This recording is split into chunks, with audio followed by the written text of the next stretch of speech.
esse aqui também, meu, vai gravar, por favor. Começa. Já tá gravando. Ah, já tá gravando? Já. Sim. Vai sair esse Quer avisar. Aqui, aí eu pego o livro aqui. Bem onde não. Não vai tocar aqui não, né? Já tá gravando os dois, tá? Tá.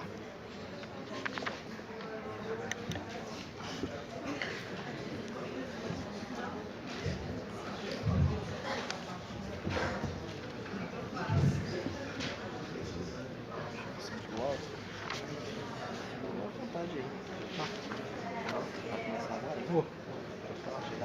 Tá bom, obrigado.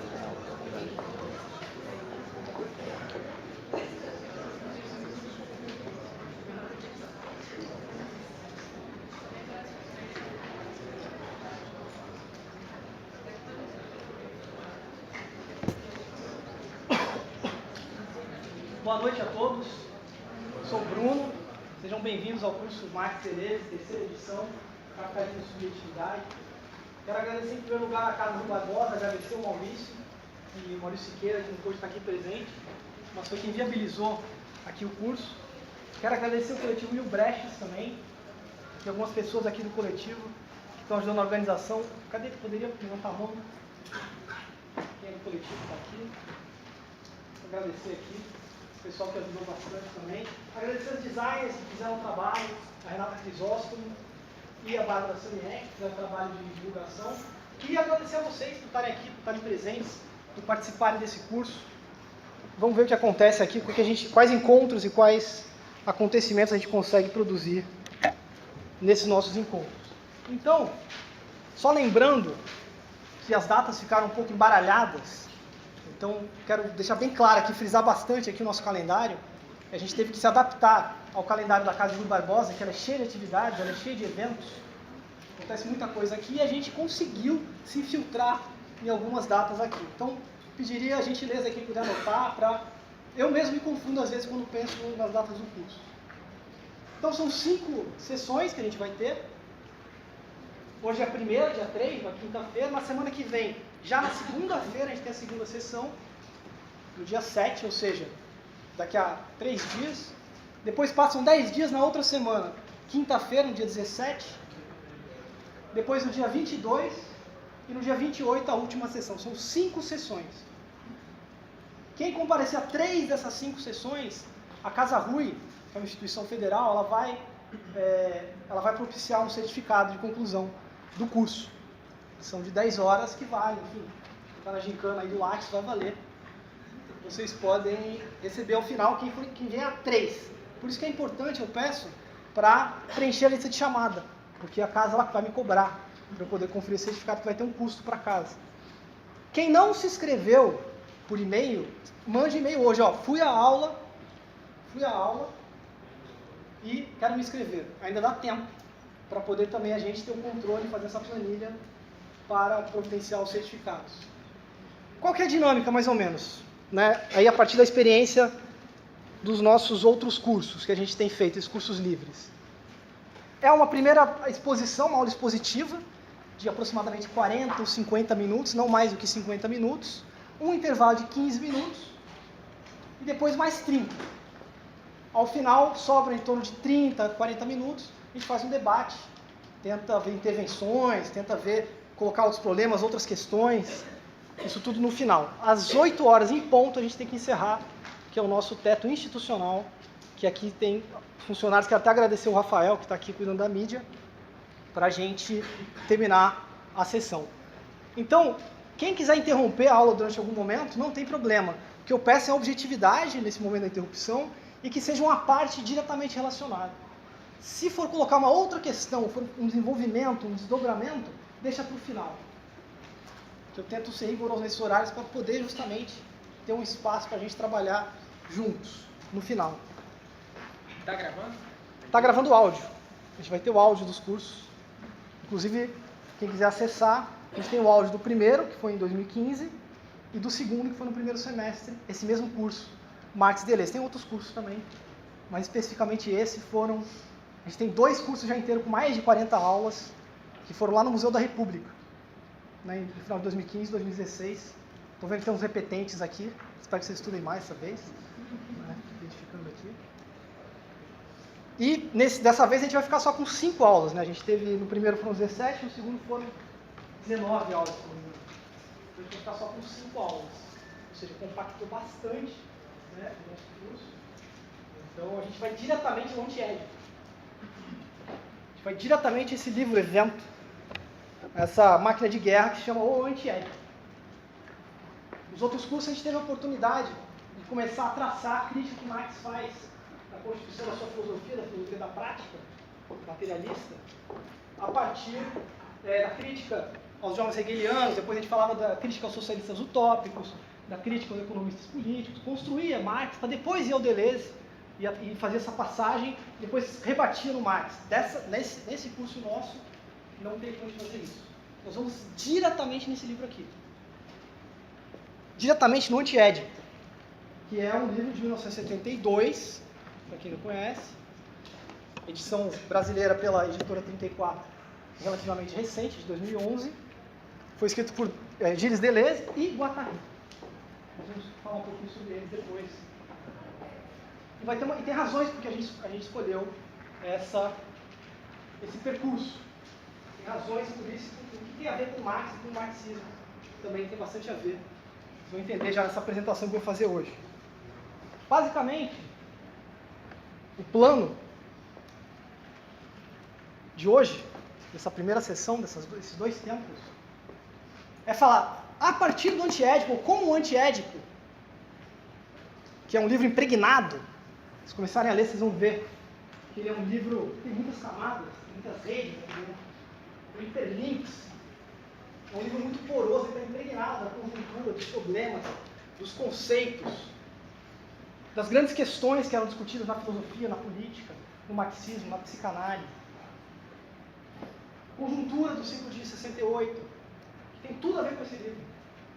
Não dá para falar antiédipo se a gente falar nessa grande onda, esse grande estamos vencendo, que foi o ciclo de 68. Como também a restauração, a reestruturação, a pacificação de 68 na década de 70. Esse livro está na dobradiça. É um livro que ele está na esquina, entre a esquizofrenia dos anos 60, para esquematizar um pouco, e a paranoia dos anos 70, poderia colocar assim. Vamos falar mais sobre isso hoje. Vamos apresentar os autores também. Apresentar Deleuze, apresentar Guattari. Qual o percurso deles político, percurso militante, percurso filosófico. As relações internas e externas da política na filosofia. Vamos discutir isso também. Clínica da organização, que o Guattari trabalhava. E como isso deságua nesse livro, e deságua bastante mesmo, que é um livro poroso. É um livro que é quase uma esponja. Você aperta e sai muita coisa aqui de dentro. Ele é um livro espongiário, por assim dizer. Tem uma relação pervasiva. Dos livros do Deleuze e Guattari, tem uma relação pervasiva, seja com Marx, seja com o marxismo. Existe uma dissonância em Marx e marxismo, a gente vai ver porquê. Seja com a psicanálise. A gente não tem como não tratar bastante da psicanálise.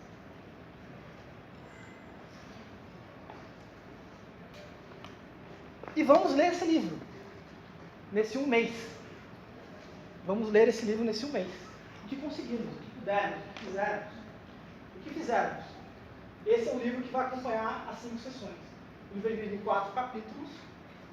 Então, a partir da próxima aula, nós vamos capítulo 1, capítulo 2, capítulo 3, capítulo 4. Evidentemente, seria impossível a gente exaurir um livro desse, seria exaurir o universo, porque tudo está em tudo. A gente vai traçar alguns planos, justamente, de problematização e de conceitualização a partir do antiético. Aí cada um pode trazer suas próprias questões, pode criar torções, spins, né, no nosso curso para outras direções, não tem problema nenhum. Sempre tendo em vista a interrogação do presente. Isso é importante também. Como que o antiédipo, como ser atravessado pelo efeito antiédipo, nos permite um impulso vital, um impulso criativo que nos interroga. Isso é muito importante. A gente pega esse livro. Esse é um livro que tem esse impulso mesmo. Um impulso de despressurização, de descompressão. Ele compacta, impregna de várias direções, uma série de temas, uma série de problemas, uma série de impasses, mas ao mesmo tempo ele tem um esforço muito grande de renovação, de buscar uma leveza, buscar uma segunda inocência. É um livro, por assim dizer, um impulso tropicalista. Um ambiente saturado, um ambiente sobrecarregado de paranoia, dessa dobradiça, ele tem esse grande esforço oswaldiano, tropicalista, de conseguir gerar mais oxigênio, mais possível para respirar. Então é importante ter isso em mente, ter isso atravessado numa leitura que te faça um antiético. Não é um livro como qualquer outro, é um livro que muda o próprio conceito do livro, como a gente vai ver. Um outro regime de escrita que está embutido dentro do antiético. Então vamos começar. Primeiro assunto.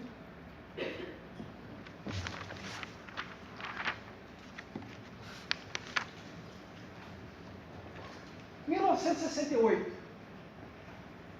que a gente está tomando como uma data emblemática. Não aconteceu tudo em 1968, ou em maio de 1968. Mas é uma data emblemática para um ciclo de lutas, para um ciclo de transformações da subjetividade. A gente poderia ir para periodizar, sempre com todos os problemas da periodização, mas novamente esquematizando um pouco, iria de meados dos anos 60 até 1977. Uma boa periodização esquemática. Então, quando a gente fala em 1968, a gente fala de um ciclo mundial, global, que transversaliza uma série de questões, como a gente vai ver. E um ciclo muito intenso, que teve grandes passeatas, que teve grandes enfrentamentos, que teve ocupações. Um ciclo muito baseado na ideia de ocupar. Ocupação, seja da universidade, seja ocupação da cultura, a cultura transformada numa trincheira da luta. Ocupações das fábricas, ocupações operárias, lutas operárias, das escolas, das universidades. Ocupar, não só reivindicar, não só se opor, mas também produzir, mas também transformar a sensibilidade, transformar a própria noção do espaço, intensificá-la. Esse é o ciclo de 68. É um ciclo que, muito mais do que um enfrentamento dialético, um enfrentamento em que você tem uma posição e outra, uma contra a outra, você tem a ocupação para afirmar e para produzir. Aqui tem alguns exemplos disso. Isso aconteceu não só na Europa, de onde o Antiético foi escrito, mas também no Brasil. Também na Europa Oriental, no Segundo Mundo, né, no mundo socialista, no socialismo real, na Primavera de Praga, por exemplo. Nos Estados Unidos. Foi um movimento que pipocou, que proliferou, fez uma fermentação de toda uma cultura de contestação, de resistência e de produção. E aqui eu já estou falando do antiético. A aula hoje é sobre o antiético.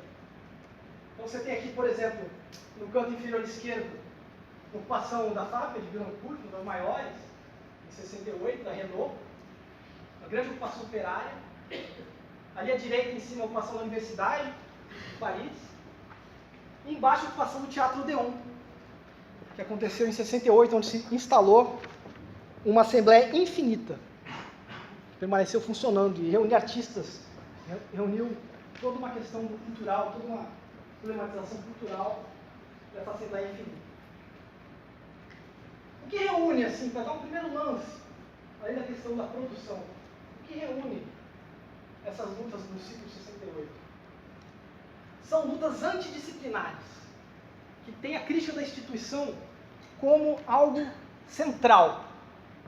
Da instituição, da família, da universidade, da academia, da fábrica, da escola. A crítica do manicômio, das prisões. A crítica institucional é muito presente. Se libertar desses dispositivos, dessas redes, relações de poder. Lutas antidisciplinares contra as disciplinas.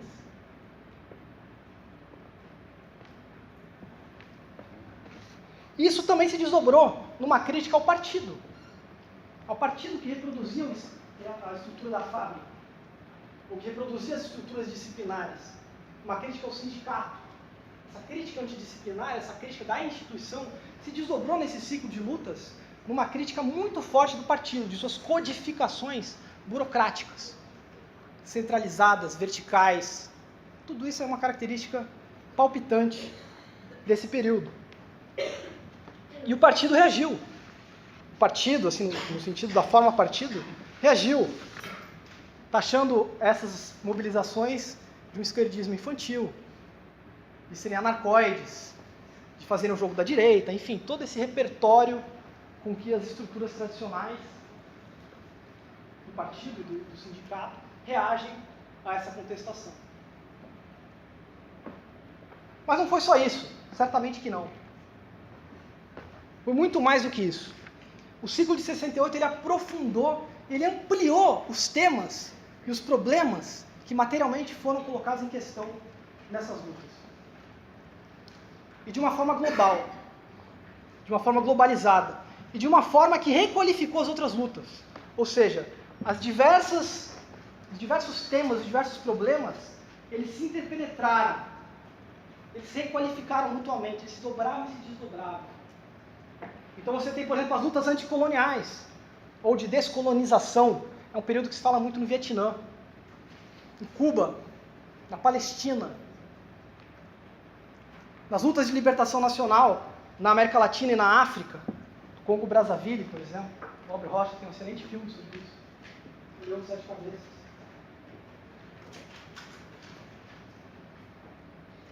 As lutas de afirmação racial, Black Power, ali é uma manifestação de 68, dos Panteras Negras, dos Estados Unidos, também requalificando os movimentos e as lutas do tempo. As lutas feministas, a segunda onda feminista, né, a primeira onda, ela é mais pautada pela questão de igualdade de direitos, e a segunda vai problematizar um campo muito mais amplo, das relações domésticas, da violência doméstica, das relações da sexualidade, do trabalho. Toda essa discussão, ela explode nesse período do ciclo de 68. E a Revolução Cultural Chinesa.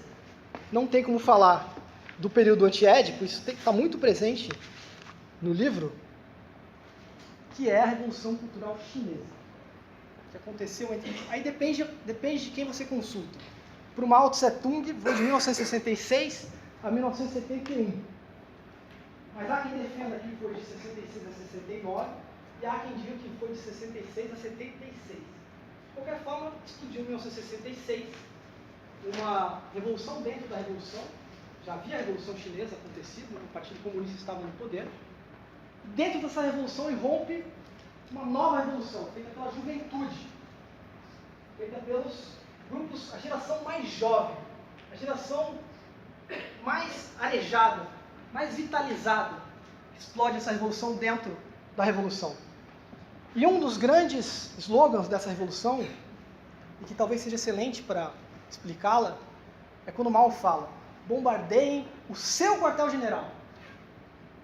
Essa é a Revolução Cultural Chinesa. Bombardeiem o seu quartel-general. Ele é o inimigo. Denúncia da autoridade, profanação das tradições, uma autodepuração permanente das opressões que estão dentro dos seus quadros, que estão dentro dos seus discursos, que estão dentro dos seus corpos. Desentranhar as opressões. Essa é uma tônica bastante maoísta, bastante presente na Revolução Cultural Chinesa. Uma série de categorias que se usam hoje, por exemplo, lugar de fala, renúncia de privilégio. A própria fala agressiva contra o opressor, a fala que em inglês se fala talking bitterly, né? Ou seja, falar de forma ofensiva, agressiva, né? A lacração.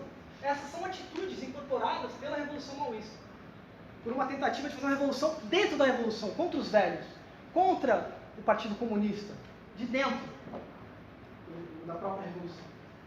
Isso também está muito presente na conjuntura do antiédipo e está presente nas discussões, principalmente a partir do Guattari, como a gente vai ver. Esse é um filme, eu recomendo, muito estilizado, certamente, filme do Godard, de 67, chama A Chinesa. Ele é muito estilizado, mas tudo bem. É consistente ele ser estilizado, porque a recepção da Revolução Chinesa no Ocidente, na França, no Brasil, nos Estados Unidos, foi estilizada. Desde uma recepção, quando bateu aqui essa onda, né, explodiu em 66, 67, quando bateu aqui, teve um impacto que foi estilizado. E esse filme capta isso muito bem. Capta muito bem essa nova ética militante. Não é mais o militante do partido. Não é mais o aparachique, né? o burocrata do partido, que está ali só para ter uma carreira no Estado, né? Esperançosamente ganhar alguma eleição e se tornar um secretário, um assessor. Não, é uma nova ética militante que aparece. E nesse filme se descreve o cotidiano, se descreve as questões, se descreve esse clima de época muito bem, de 67. A partir dele, o cinema político do Godard entra numa fase de uma pegada mais ativista mesmo. Então é um filme interessante, é um filme que vale a pena para a gente pegar essa nova ética. E qual é a pauta dessa nova ética? Como é que ela funciona? Em primeiro lugar, uma fragmentação e uma multiplicação de coletivos, ou seja, não mais o partido e a pirâmide do partido, que reproduz a pirâmide da fábrica. A multiplicação, a fragmentação. Um formigamento de grupelhos, anarquistas, trotskistas, maoístas, anarco-insurrecionais, anarco-sindicalistas, comunistas sindicalistas, enfim. Um formigamento de dissidência, de rachas, de formação de outros grupos o tempo todo. Os grupos iam se multiplicando, se dividindo. Um grande processo celular de divisão, que não para, formigando. Essa nova ética militante está aí. E uma mutação acelerada no plano da organização. O debate sobre a organização.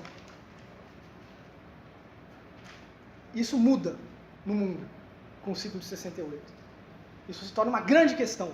E junto com essa grande questão da organização, evidentemente, vem alguns debates clássicos. Relação entre teoria e prática, relação entre luta, classe e partido, o papel do intelectual, o papel do militante, a relação entre o militante e o intelectual, a relação interna ou externa.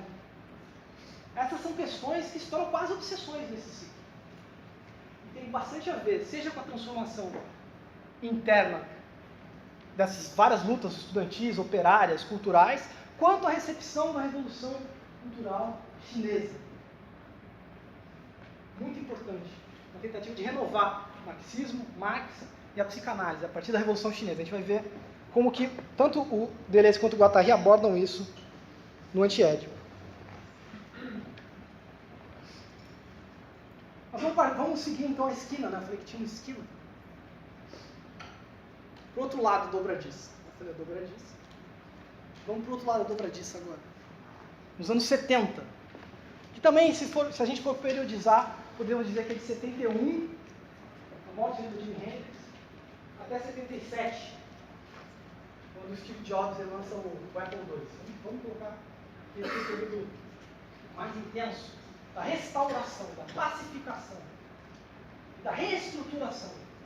Não é uma restauração meramente passiva, é uma reestruturação.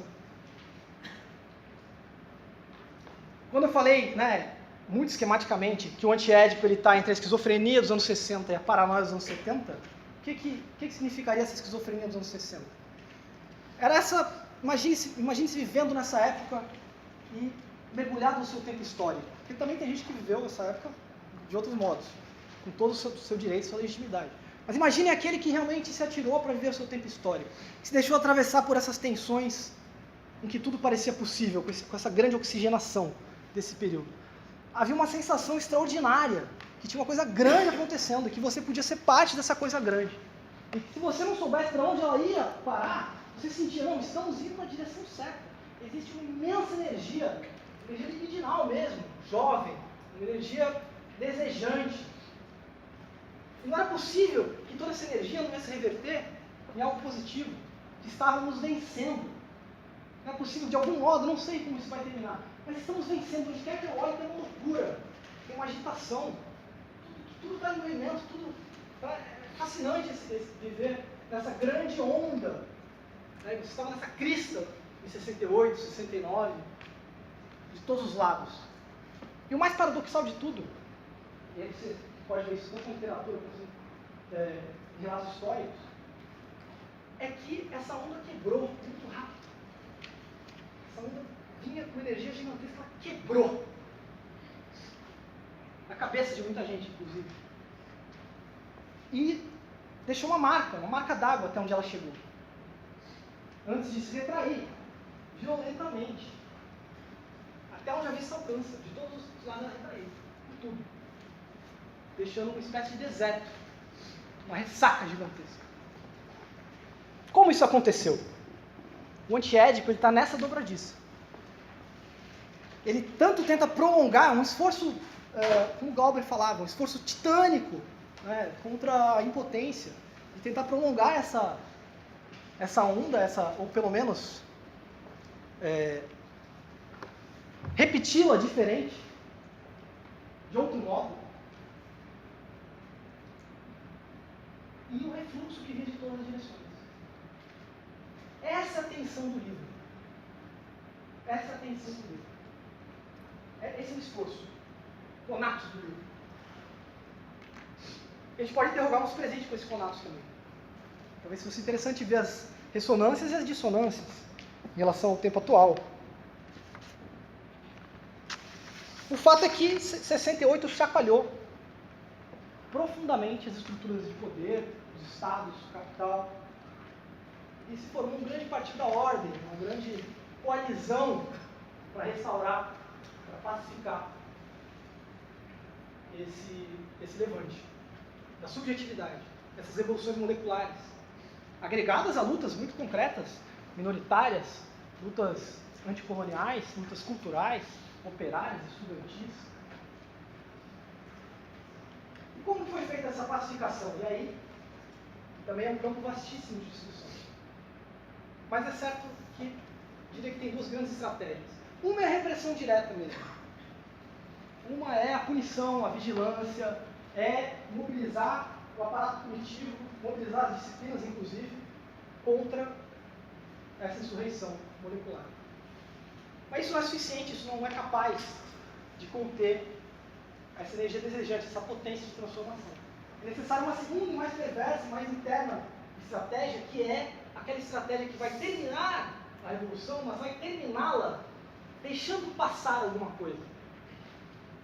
Reacomodando, assimilando, recuperando, são palavras boas. O capitalismo sofre uma mutação. Uma série de demandas são acolhidas. Segmenta-se os mercados.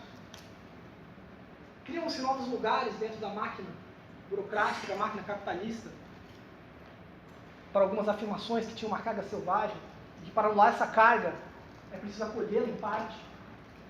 Todo esse desejo de autoexpressão, esse desejo geracional, essa coisa que vem da Revolução Chinesa também, ela é apropriada, essa autoexpressão ela é apropriada pelo capitalismo, ele se exprima, seja livre, fume Marlboro, fume Coca-Cola. As marcas, as brandings, né, elas começam a abraçar esse imaginário, abraçar essa potência dentro do próprio funcionamento do sistema. A criatividade também, até chegar nas indústrias criativas. A cultura como valor para enfrentar justamente a luta cultural. Novos métodos de gestão, métodos horizontais, colaborativos. Na Califórnia foi o primeiro lugar onde se abraçou esses métodos abertos, horizontalizados, de você gerir uma empresa. Uma empresa que passa a ser uma rede, que passa a ter um valor que é aferido pela capacidade de networking. Isso é uma operação em grande escala, e também em pequena escala, na forma empresa. Essa mutação que acontece nos anos 70. Tem um filme bom sobre isso, que é do Costa Gavral, um diretor grego, que se chama O Capital. Recomendo bastante esse filme. Ele tem um trecho do filme em que é estabelecida uma estratégia maoísta para os empresários, para os funcionários da empresa. Os funcionários se rebelarem, bombardearem o quartel-general, trazerem novas ideias, revitalizarem a empresa desde baixo. Muito interessante esse filme. Outro filme que eu sugiro sobre esse período recente é um filme do Paul Thomas Anderson, que se chama Vício Inerente, que é baseado no romance do Thomas Pynchon. Vício Inerente. É uma péssima tradução. Seria vício oculto, mas... O diretor grego é O Capital, um filme de 2012. O Capital. Possa gravar aqui Estado de Sítio, Z, um pensamento bem político. O outro, já mais literário, se chama Vício Inerente. Ele pega esse momento que é um da queda. Essa passagem da esquizofrenia, que passa pelas drogas, pela revolução sexual, pela libertação, e chega até as paranoias do neoliberalismo. Pode Esse repetir jogo. o nome do diretor Vício Inerente? O primeiro filme é O Capital, de Costa Gavras, um tracinho entre Costa e Gavras. E o segundo filme é Vício Inerente, Paul Thomas Anderson, o mesmo diretor de Sangue Negro. Um filme de 2014, é extraordinário o filme. É muito importante porque pega essa sensibilidade, isso que é importante para o antiédipo. Como que os fluxos desejantes eles são trabalhados nas máquinas? Como que eles funcionam? Quais são os seus usos? Como eles são canalizados? É desejo, o que está em jogo é desejo, tanto nessa subida da onda, quanto no momento que a onda quebra. Dos dois lados é desejo. Não é nada contra o desejo, não vem nada de fora do desejo. O desejo contra o antidesejo. Não. A luta toda se dá no desejo. A gente vai avançar isso principalmente na segunda aula, quando a gente vai discutir a concepção de desejo e inconsciente. Então, por essas razões, só para começar, o antiédipo é essa dobradiça, é essa esquina entre a longa ressaca e esse grande momento, essa grande energia libidinal e desejante. Isso é importante. Não é o livro que estava nas ruas ou nas ocupações de 68, mesmo porque ele é 72. Não, existem talvez algumas pessoas... é o livro de 68. Não era o livro de 68. O livro de 68 era a Sociedade do Espetáculo, de Debord, era a Era de Civilização, do Marcuse. Certamente não o Antiédipo. Ele é um livro de 72. É um livro que está na dobradiça já. Nesse momento em que você tem... Você pode ir para os dois lados. Você pode ir para os dois lados. Ou uma esquina também é uma boa imagem para pegar esse momento.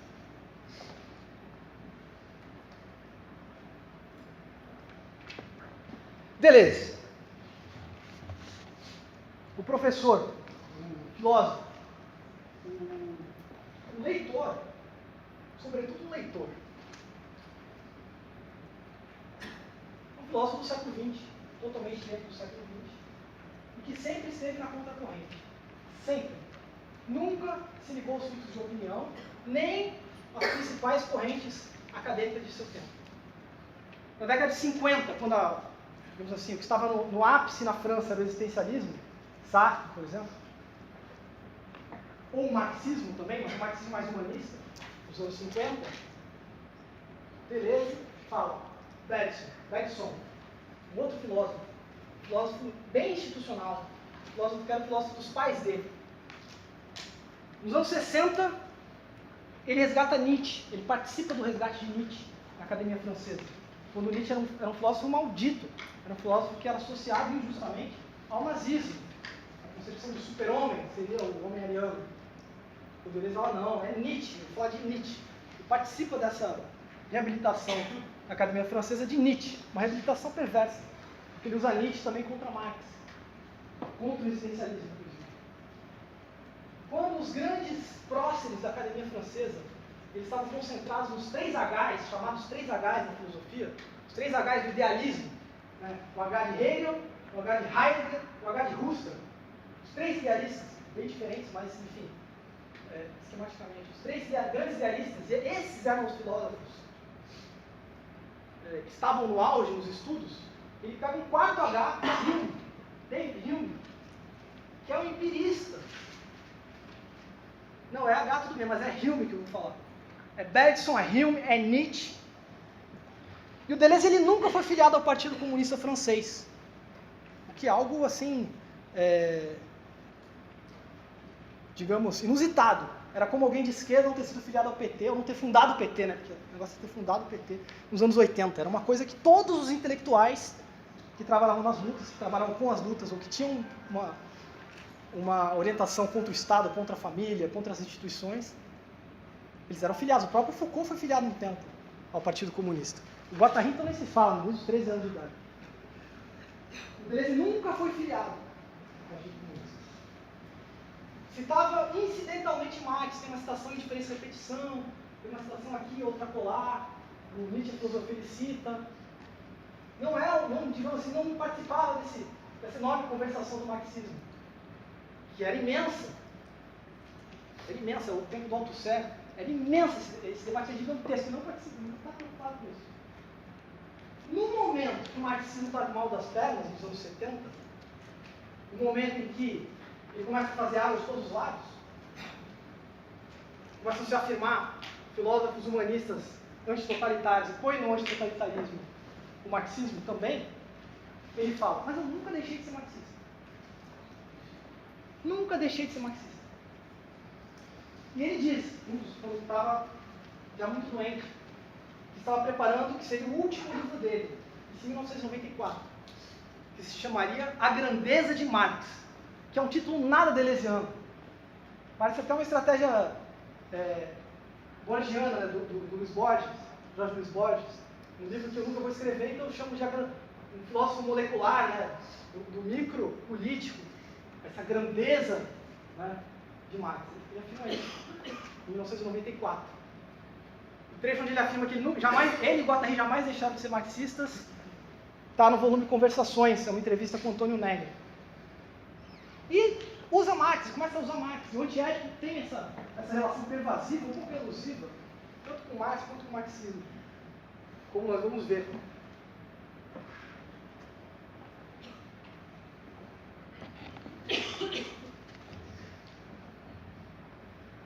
É uma experiência única de ler Deleuze.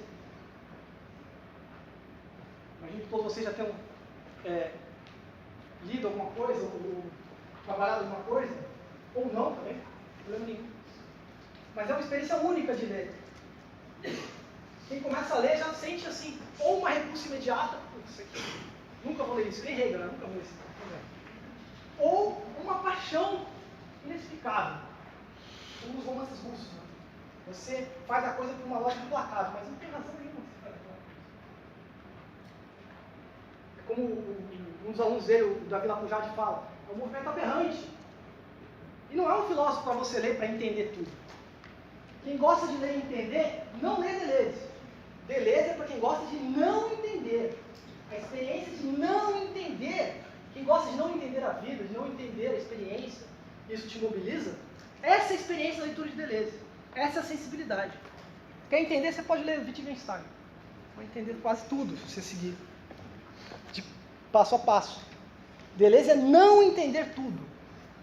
Mas algo acontece, algo se passa. O entendimento vem por em outra dimensão mais vital. Em outra dimensão, muitas vezes, violentando o seu próprio pensamento. Muitas vezes, forçando você a pensar diferente. Te forçando a buscar pensar diferente. Pensar é um esforço. Pensar é natural, não é um hábito. Pensar exige um investimento em algo contranatural. Deleuze fala isso claramente, isso vem do Bergson, da intuição do Bergson. Essa é a experiência de ler Deleuze. É um coelho branco. Parece que ele está caminhando no teto, ele te leva a paisagens barrocas. Você fica perdido naquelas paisagens. E aos poucos vai se formando um sistema, porque é sistemático. Não é esquemático, mas é sistemático. O Antiético é um livro obcecadamente, obstinadamente sistemático. Hiperlink. Esse é o paradoxo. Essa é a força transformadora. É um outro tipo de rigor nesse modo de exposição. Não é que não tem rigor. É que ele inventa um outro tipo de rigor. E atenção também para o que ele avisa. Não perca muito tempo interpretando. Experimente. Experimente. A vida excede. Esse aspecto fala isso. A vida excede o entendimento. Se você se atende somente ao entendimento, você não vai desbravar. Não vai explorar esse movimento da vida. Guattari, maior parceiro de Deleuze, sem dúvida. Guattari, um militante, um médico, clínico, sem dúvida o maior parceiro de Deleuze. Deleuze teve grandes parceiros. A Claire Parnet, que escreveu junto Diálogos, e fizeram juntos um programa de entrevistas abecedário, que é brilhante. O Foucault, enfim, Foucault sempre um parceiraço de Deleuze, embora não tenham escrito nenhum livro juntos. depois da morte do Foucault e decorrência da AIDS, em 84, o Deleuze faz um livro, uma monografia dessas aberrantes sobre Foucault, a partir de Foucault.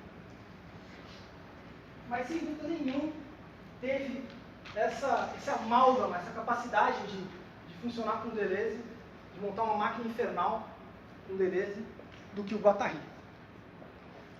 E o Anti-Édipo é, sem dúvida, a obra em que isso fica mais claro. Eles escreveram 4 livros juntos. 4 livros. Eles escreveram em 72 o Anti-Édipo, em 75 escreveram Kafka, por uma literatura menor, em 80 Mil Platões, que dizem que é a obra magna. As obras não magnas têm seus direitos, né? E em 91 eles escreveram que é a filosofia. Mas o livro em que o Guattari, ele realmente faz esse spin e consegue, né, ter essa porosidade, essa impregnação de toda uma época, de toda uma força que atravessa, é no Anti-Édipo. Essa é uma opinião pessoal minha. Existem pessoas que gostam de gatos, outras gostam de cachorros. Tem pessoas que gostam de Mil Platões, outras preferem o Anti-Édipo. Eu sou uma pessoa anti-édipo. E esse curso a gente vai tentar captar esses fluxos, essas lutas que passam pelo Anti-Édipo. Então, Guattari, bom, diferentemente do Deleuze, sempre foi um militante, muito engajado. Foi membro do Partido Comunista Francês nos anos 50, depois aderiu a uma dissidência trotskista, participou de grupos maoístas ligados à Revolução Chinesa, estava naquela ocupação do Teatro Odeon na Assembleia Infinita, o Guattari estava lá. Além disso, ele militava enquanto médico também, se é que a gente pode falar dessa forma. Medicina é uma militância. Mas ele participava de uma clínica experimental, clínica de Laborde, fundada pelo Jean Houry, que colocava em questão uma série de hierarquias e uma série de relações verticais entre o paciente, que deixa inclusive ser chamado de paciente, e o médico. Ele militava nesse campo mesmo. Ele fazia análise com Lacan, o Deleuze nunca fez análise, o Guattari fazia. Queria transformar também a análise. Que teve uma proposta afirmativa em relação à psicanálise. Isso vem do Guattari. E vale a pena a gente desenvolver um pouquinho mais o Guattari, porque é fundamental para o Eu estou falando só do Anti-Édipo, tá? Quando vocês lerem o livro, ou se já tiverem lido, o que eu estou falando, ele atravessa o Anti-Édipo.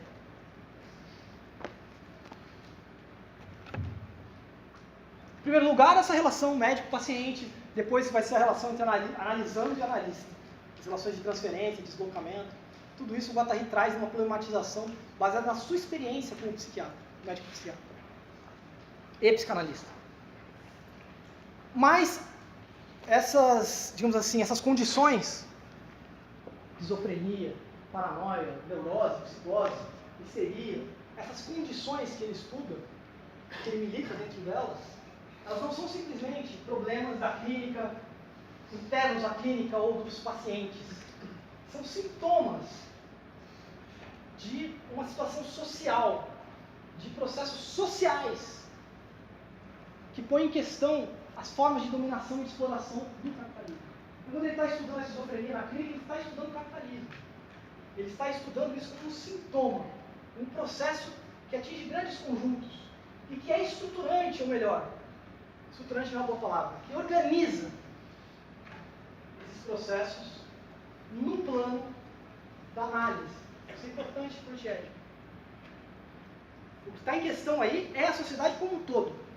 Imediatamente.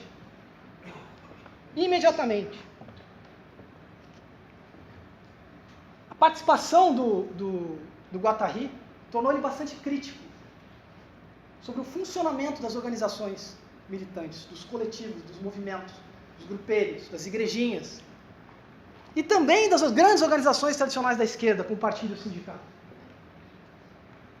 Isso é um tema que atravessa os 4 capítulos do Anti-Édipo, que é o tema, eles usam uma palavra em inglês, double bind, teria uma tradução dupla pinça, mas eu acho que uma tradução melhor é mata-leão, também é esses 2 movimentos.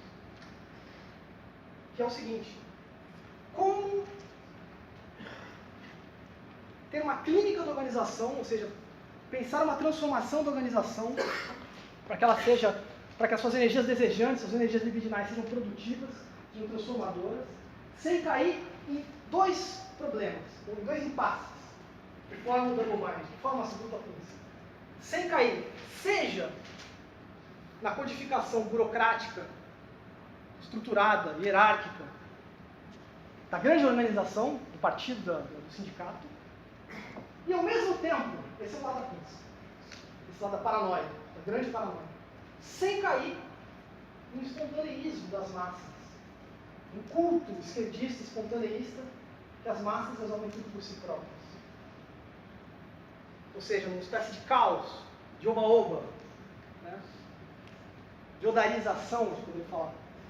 Como que eu evito esses dois problemas? Como eu coloco a questão do édipo? Odarização. Odarização. Odarização. O Brasil só fala em odarização. Crítica da esquerda festiva. Como eu evito de cair nesses dois problemas? Isso é a crítica da psicanálise que ele faz, não só da psicanálise freudiana, como era praticado na época, e não só da psicanálise freudiana marxista, Freud marxista, do Reich, por exemplo, a psicologia das massas do Reich, a questão do fascismo do Reich, não só essas duas, mas também a psicanálise estrutural lacaniana. Para ele, todas essas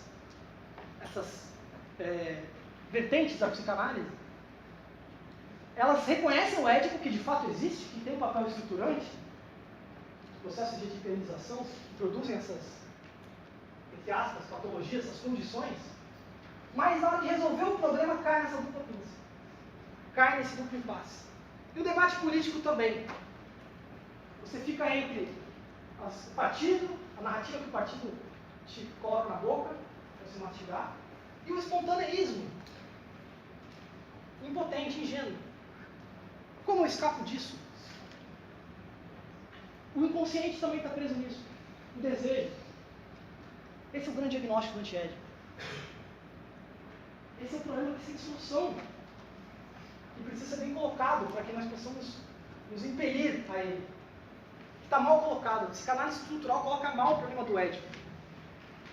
Isso através dos 4 capítulos. Isso tem muito do Guattari. O Deleuze que me perdoe. As pessoas gostam de ficar dividindo e aí tem gente que fala, nunca divida nada, os dois estão sempre juntos. Não. Aqui tem uma experiência, uma implicação desses 20 anos de lutas do Guattari, dentro e fora, na clínica e na organização, sempre atravessados. Ou seja, pensar a psicanálise a partir da política, a política a partir da psicanálise, e vice-versa, e vai se redobrando inúmeras vezes, um origami. Tem o Guattari aqui, muito forte. E esse é o método da esquizoanálise. Que para enfrentar esse falso problema, ou seja, esse duplo impasse, essa dupla pinça, esse mata-leão, vai tentar recolocar esse problema em termos do desejo, do inconsciente, de uma certa concepção do desejo e do inconsciente, que é o que a gente vai estudar, que é o antiédipo. É a discussão do antiédipo. O título é O Antiédipo. E o édipo existe. O livro não é para dizer que o édipo não existe. Da mesma forma, o capitalismo ele existe. Não basta denunciar o capitalismo, desmascarar o capitalismo. É um complexo de fatos. Mais do que um complexo de fatos, é uma relação social, é uma relação que está aqui entre nós, na configuração do espaço, na nossa linguagem. O capitalismo não é algo que basta eu dizer, descobri você, abracadabra e desaparece. Como o gato lá da Alice no País das Maravilhas. Não, continua o sorriso dele lá, maquiavélico. Mesma coisa o édipo. O édipo também é um complexo de fatos, é uma relação baseada na culpa, baseada nesse duplo impasse, nos processos de edipelização.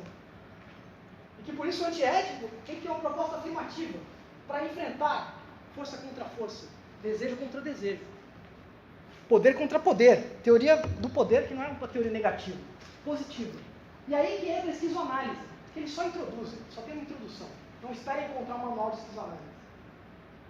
A esquizoanálise é o que o Guattari já trabalhava com o nome de psiquiatria materialista, que não é antipsiquiatria, é psiquiatria materialista, e que reaparece no antiédipo como esquizoanálise. Está no quarto capítulo, a introdução à esquizoanálise. E está aí, entre política e clínica. Vou fazer um intervalo, então, 15 minutinhos. A gente retorna, depois é só 20, 30, a gente parte pro debate. Salve, Bruno. Tudo bom? E aí? Semana é TV comunitária. Vamos lá. Vamos lá.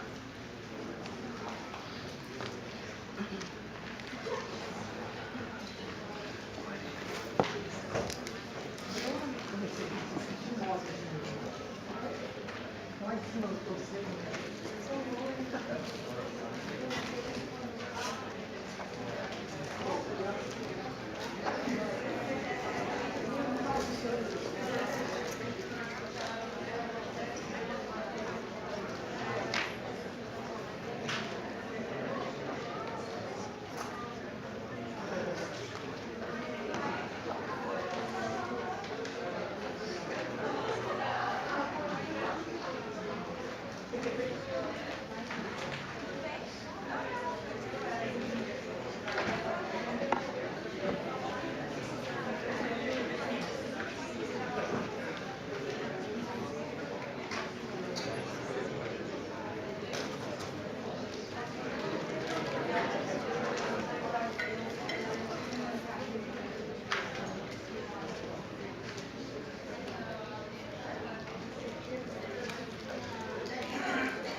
Vai para agora na direita. Vai ter uma segunda. Não, na segunda. Ou naquela entrada de quem está na frente. Não. Mas aí você vai ter que perguntar nesse segundo. Se a portariazinha, espaço social. Aí é no anexo. Aí não.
Beleza e Guatari.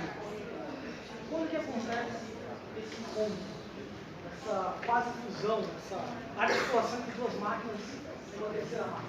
Máquina de máquina. Assim como o Tiet é uma máquina de máquina. Acontece em 1969.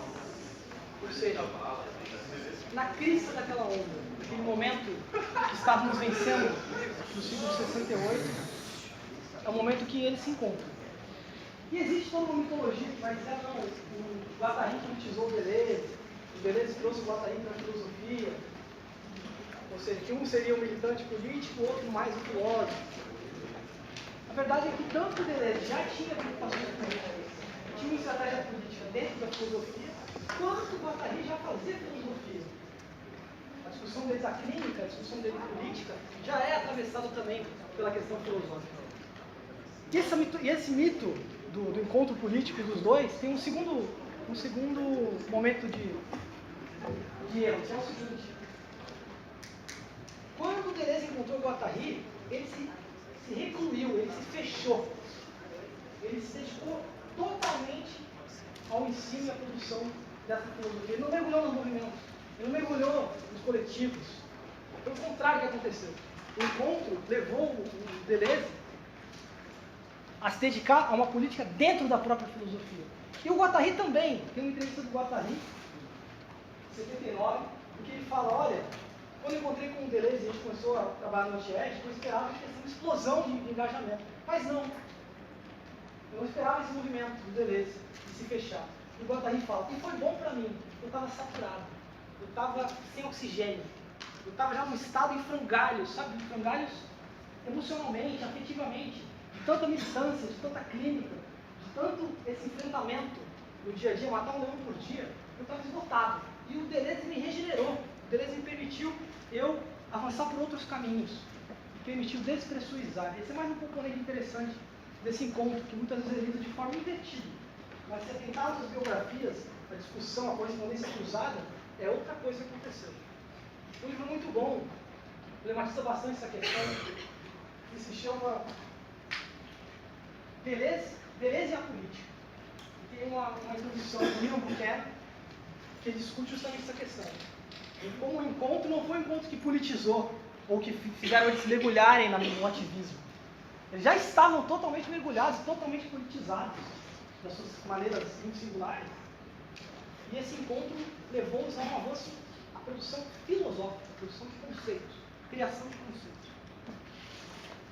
Só para afastar uma certa mitologia. O Deleuze tem duas imagens para descrever essa parceria dele com o Guattari. Uma é a do diamante. O Guattari trazia os diamantes brutos. O Guattari era a pessoa que minerava, que de fato encontrava essas pedras preciosas. Que o Deleuze meramente lapidava, era um joalheiro. Era alguém que lentamente lapidava os conceitos, afiava as ferramentas. Mas quem trazia de fato a pedra era o Guattari. Uma outra imagem é que o Guattari é um oceano, muito fluente, amplo, né? Iemanjá, uma coisa assim ampla, faz movimentos de grandes dimensões e muito fluido. E o Deleuze, ele é a ilha deserta, ele crava ilhas nesse oceano. É assim que eles descrevem essa parceria. É muito mais interessante pensar por aí, né, como essa máquina funciona, do que propriamente quem é o mais político, quem politizou quem, como tem uma discussão que às vezes acontece. Mas para falar de política, para falar do Deleuze e Guattari político, e o antiético fala de política também, sem dúvida, pontuar algumas coisas. Primeiro, para o Deleuze, filosofia é sempre um ato de contrapoder. Se não for, ou é contrapoder ou não é. Ou não é filosofia. É outra coisa. A filosofia tem sempre um componente desestabilizador.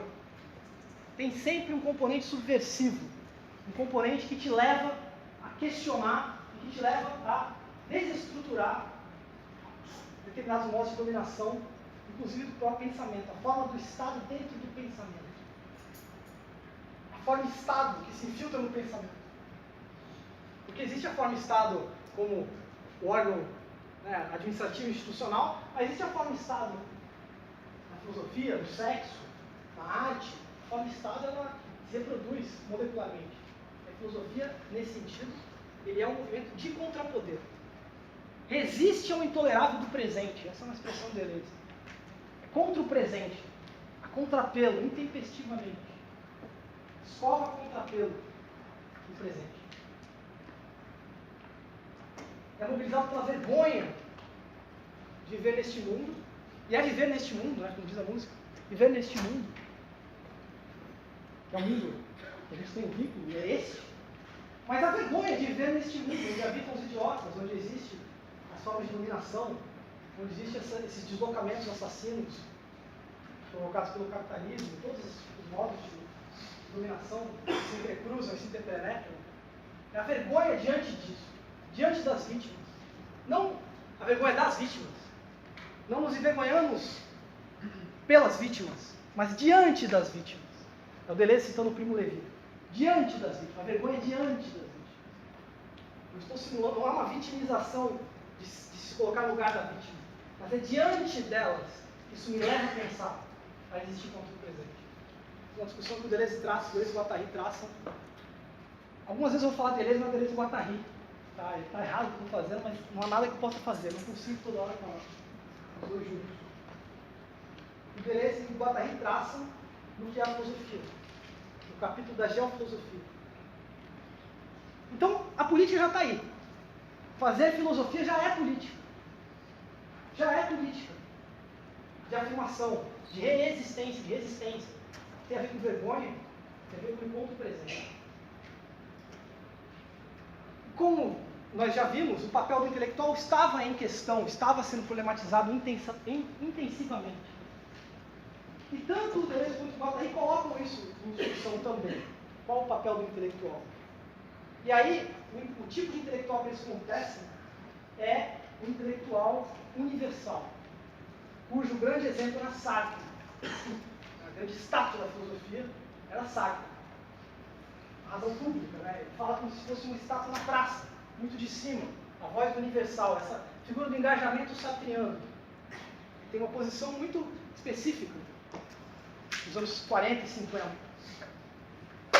E no meio desse questionamento sobre o papel do intelectual, sobre o que o intelectual faz, de fato, politicamente, eles propõem outro tipo de engajamento. Eles transformam a noção de engajamento, que é a do intelectual específico. Ou seja, a passagem intelectual público, universal, para o intelectual específico.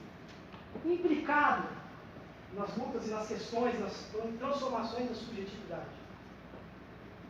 Para aprofundar isso, tem um texto muito bom, que não é do Deleuze e Guattari, é do Deleuze com o Foucault, uma entrevista cruzada, Deleuze e Foucault, que está na coletânea chamada Microfísica do Poder.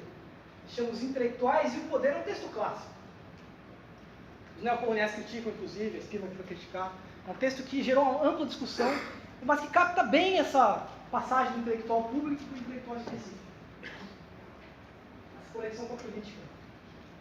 É os intelectuais e o poder. Está na coletânea Microfísica do Poder. Tem uma afirmação que é do Mil Platões, do Platão 9, que é micropolítica e segmentaridade, em que ele afirma tudo é política. Não é político, política. Tudo é política. E tem muito a ver com essa época, com aquelas lutas. O corpo é política, a sexualidade é política. O poder, dentro da família, dentro da análise, nas instituições, tudo é política. Isso não é simplesmente dizer que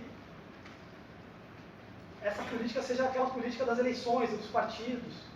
É justamente transformar o conceito de política. É trazer o conceito de política para outro lugar. Que envolve outras questões. E que é visto de outra maneira.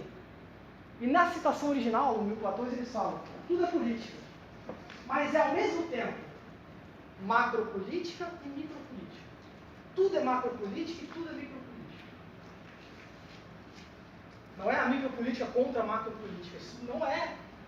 Isso digamos assim, é um estado da micropolítica. É achar que a micropolítica é a solução. Não. Tudo é política significa que tudo é micropolítica e macropolítica. Ao mesmo tempo. Se podemos reconhecer uma esfera do macropolítico, que tem uma certa autonomia, a micropolítica está implicada. E se podemos reconhecer um regime de funcionamento micropolítico, molecular micropolítico, a macropolítica também está presente. São inseparáveis, embora funcionem de maneira diferente. Mas elas são a mesma coisa funcionando de maneira diferente. E aqui já um alerta para o antiédipo, que vai trabalhar muito não micro e macropolítica. Essa é uma discussão mais do Mil Platões. No antiédipo vai discutir mais molar e molecular. Vai parecer muito isso. Não são duas coisas separadas, diante das quais nós pudéssemos dizer, viva o molecular. Porque tem essas leituras assim meio simplificadoras demais, que vai dizer, viva o molecular, fora o molar, viva a micropolítica, fora a macropolítica. viva a produção desejante, fora a produção social, aí por aí vai. Não é isso. Molar e molecular, eles são a mesma coisa. Estão implicados nos mesmos problemas. Porém, funcionam de maneira diferente. Nós temos uma relação entre nós que é molar, que é macropolítica, e nós temos relações moleculares acontecendo nesse momento. Vários aqui que já trazem relações também moleculares acontecendo. Estamos nos relacionando, parte de nós com parte dos outros, montando máquinas, que é uma relação molecular. Só que isso também tem uma expressão molar, assim como o molar também tem uma expressão molecular. Eles funcionam de maneira diferente. O regime de funcionamento é diferente. Não existe viva molecular fora o molar. O molecular não é melhor que o molar. Isso é importante. Não é melhor. Da mesma forma, micropolítica e macropolítica. É preciso trabalhar dos dois lados da dobradiça. Os dois lados dessa, digamos assim, diferença de funcionamento da mesma coisa. Outra afirmação também que coloca em questão a política, também no grupo Platões, mas que se refere bastante ao Antiédipo, é quando eles falam, antes do ser, há a política. A política precede o ser. Essa parece uma afirmação absurda, né? Como assim? O ser é o primeiro de tudo. É o primeiro motor imóvel, ou é Deus, ou é a coisa, o Dasein, enfim. Você chama de nome que quiser. É uma afirmação que soa, né? Um estudo história da filosofia absurda. Como assim a política precede o ser? Mas aqui tem duas operações. Uma é destituir as pretensões do ser. Quando estamos falando do ser, nós estamos falando daquilo que era considerada a filosofia primeira, a metafísica, que depois na modernidade se chama ontologia, que é considerada como se fosse a joia da coroa da filosofia. A gente estuda ética, estuda estética, estuda conhecimento, e a ontologia, ou metafísica, é a joia da coroa. Aqui são os top de linha, o jet set da filosofia vai discutir ontologia. Se tu quer ser um filósofo, tem que discutir ontologia. Ontologia é realmente o bicho. Essa ideia de que é a consagração da filosofia. Vamos dizer, não! A ontologia é uma coisa boba. Não temos que colocar a ontologia nesse lugar lá em cima. A política e a ética, porque a política e a ética estão muito próximas, desde Guattari, precedem a própria ontologia. Essa é uma afirmação política também. Não é só uma afirmação que tem um rigor filosófico, é uma afirmação política. E a política vai assumir a ontologia como um assunto em Deleuze e Guattari.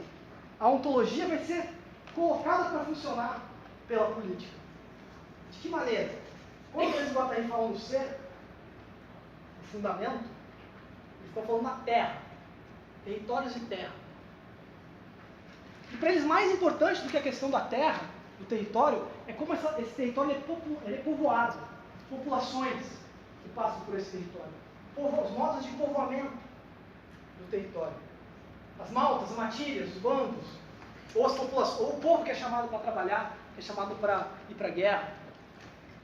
O modo de povoamento, que é uma questão política que o Deleuze aí, é mais importante, precede do que propriamente a discussão do fundamento, a discussão da terra. Vai trabalhar um pouco isso quando fala de territorialização / desterritorialização. Vai aparecer isso. Basicamente no capítulo 3 do Antiédipo. Mas é importante guardar isso aqui, destituir essas pretensões da joia da coroa. Destituir essa ideia de que o ser está acima, que o ser está antes, que o ser está atrás. Críticas. Blocos enormes de críticas contra eles. Juntei aqui algumas. Nós vamos abordar mais ao longo do curso, não vou me estender muito aqui. Primeiro é uma crítica, vocês já devem ter ouvido, né? Que história de multiplicidade, cultos, devires, todo esse mambo-jambo pós-moderno, tudo isso acaba gerando um elogio dos fluxos, acaba gerando uma apologia do festivo. O Alain Badiou chama de os anarcodesejantes. O Deleuze é um anarcodesejante. Crítica que o Badiou faz.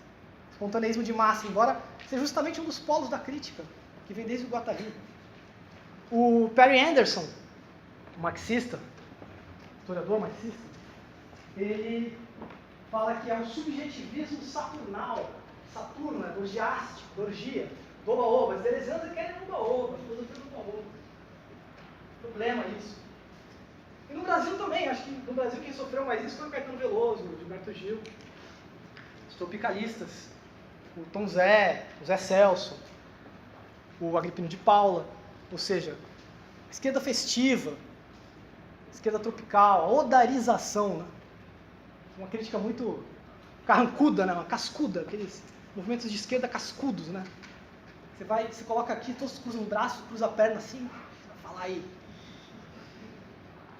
Acusam Deleuze e Guattari de serem anarco-desejantes, de serem pós-modernos. Segundo, que eles participaram da reacomodação neoliberal, porque é muito forte a crítica ao Estado. Muito forte a crítica ao Estado. Quando você tinha a esquerda europeia abraçando a social-democracia na forma do CME, o capitalismo monopolista de Estado, e na China, depois da Revolução Cultural, o Deng Xiaoping, ele instaura uma nova síntese pós-maoísta, onde o Estado financia o mercado financia o Estado, os reformas do Deng Xiaoping, vão iniciar essa longa marcha do desenvolvimento chinês, que o Brasil, de certa forma, o governo tomou como referência nos últimos anos, uma nova matriz econômica, propõe justamente uma nova regulação do capital nessas transformações, para enfrentar o neoliberalismo. Tanto a China quanto, por exemplo, a França transforma a Mitterrand, faz essa operação. E Deleuze e Guattari não, nem Foucault, nem Antônio Negri, para citar 4, eles são acusados disso. Eles vão dizer, não há volta, não há retorno a formas despóticas, a máquinas despóticas. É preciso, nesse momento de dispersão, de fragmentação, nessas bases flexíveis de organização do capital, encontrar uma potência, uma energia desejante, que consiga aproveitar elas para jogar isso contra o capital. E daí as teorias das multiplicidades intensivas, das matilhas, das maltas, a multidão, por exemplo. Aí isso levou à acusação que eles se acomodaram, eles são os filósofos que prepararam a virada neoliberal. Isso aconteceu também, até hoje. Terceiro, que ao postular que tudo é político, ou seja, micropolítica e macropolítica, e ao ter essa preocupação permanente na clínica das organizações, eles acabam vendo aqueles que abraçam esse referencial teórico, ou são mobilizados por essa força transformadora, acabam vendo o microfascismo de todos os lados. Acabam achando que tudo é fascismo. E isso acaba sobrecarregando de paranoia um ambiente que já estava sobrecarregado de paranoia pelo próprio neoliberalismo, pela própria insegurança econômica, pela própria repressão.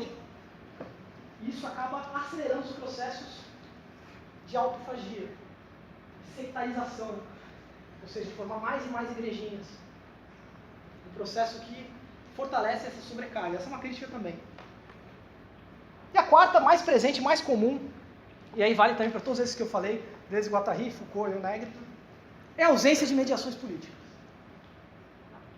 Quando a gente vai ver na esquizoanálise, o inconsciente, ele investe imediatamente no social, o desejo, ele investe imediatamente nas formas de dominação e resistência.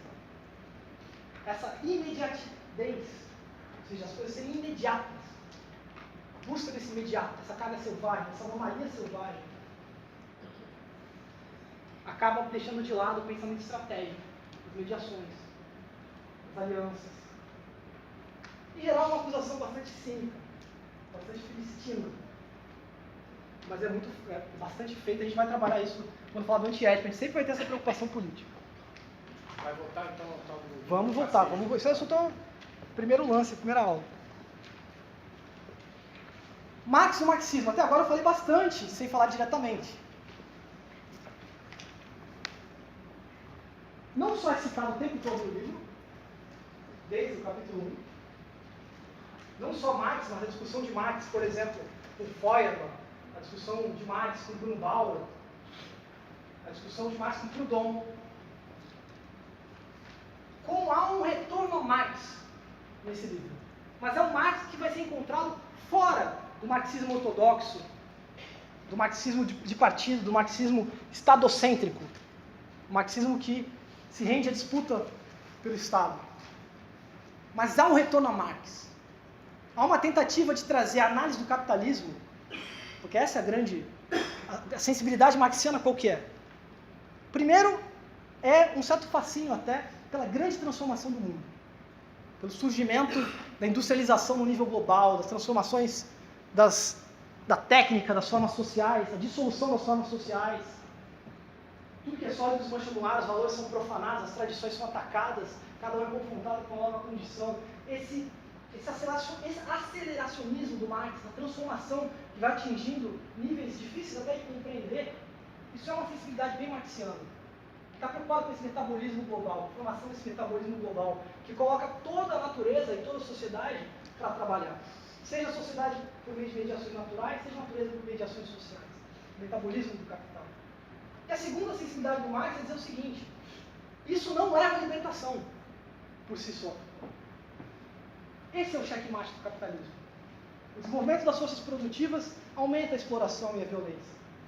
A transformação do mundo, a globalização, a industrialização, a transformação das formas sociais, não está nos levando a uma utopia, não está nos levando a um mundo melhor. Está levando a mais miséria, mais pobreza, mais sofrimento. Essa discussão, Deleuze e Guattari trazem para essas transformações do capitalismo os anos 60 e 70. Publicidade, consumo, mídias, televisão, branding, a virada, essa dobradiça do neoliberal, autoexpressão, criatividade. Existe uma atualização, por assim dizer, das virtualidades contidas em Marx. É um retorno, então, que é para frente. É um retorno que quer trazer Marx, a sensibilidade marxiana, para os problemas de hoje. E aí, toda essa digladiação por novos conceitos. Isso é importante. O fato que o capitalismo faz problema também é importante citar, porque às vezes passa despercebido. Para muitos teóricos, o capitalismo não faz problema.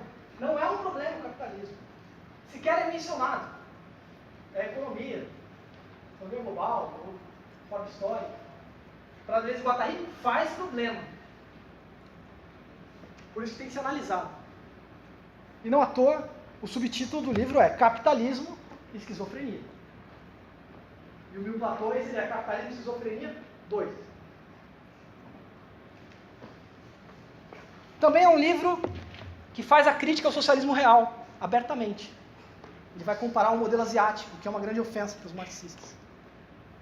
Embora sem cair na crítica antitotalitária, sem cair naqueles que igualam fascismo igual socialismo, União Soviética igual Alemanha, Hitler igual Stalin. Sem cair nesse nivelamento que vai criar uma grande figura chamada totalitarismo, e cujo par que se opõe ao totalitarismo é o liberalismo versus totalitarismo. Sem cair nisso, que muitos caíam na época, os novos filósofos, né, os humanistas conservadores, Bernard-Henri Lévy, o Glucksmann, sem cair nessa mistificação, nesse antitotalitarismo. Pelo contrário, Deleuze enfrenta esses e fala que é marxista.